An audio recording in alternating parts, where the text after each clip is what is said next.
আজকে আমি তৈরি করলাম তিরঙ্গা মোমো। গেরুয়া, সাদা, সবুজ এই জাতীয় পতাকার 3টে রং দিয়ে আজকে আমি তৈরি করেছি মোমো।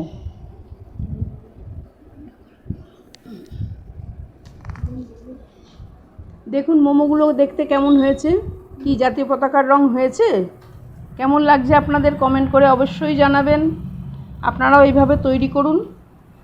আমি উপরের দিকে যে গেরুয়া রংটা করেছি বা হলুদটা, ওটা করেছি গাজর দিয়ে, মাঝখানটা প্লেন ময়দা, আর নিচটা হচ্ছে সবুজ যেটা করেছি সেটা ধনেপাতা বেটে। 3টে কালার দিয়ে আমি করেছি তিরঙ্গা মোমো। এটা সম্পূর্ণ নিরামিষ তৈরি করেছি, চিকেন দিয়ে আমি করিনি। চিকেন করিনি কেন, আমাদের এটা জাতীয় পতাকা বলে ওর মধ্যে আমি চিকেন ঢোকাইনি, তাই আমি একদম নিরামিষ করে তৈরি করেছি তিরঙ্গা মোমো। একদম ঠিক হয়েছে না? একদম ঠিক। আর সবাই সাবস্ক্রাইব করবেন। হ্যাঁ, সবাই সাবস্ক্রাইব করবেন আর অবশ্যই কমেন্ট করে জানাবেন আমার এই তিরঙ্গা মোমোটা কেমন হলো।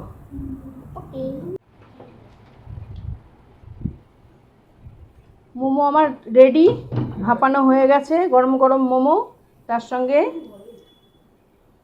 লঙ্কার চাটনি, এদিকে আছে আমার ধনেপাতার চাটনি, এখানে আছে আমার স্যুপ, গরম গরম স্যুপ আর ধনেপাতার চাটনি আর লঙ্কার চাটনি, তার সঙ্গে গরম গরম তিরঙ্গা মোমো।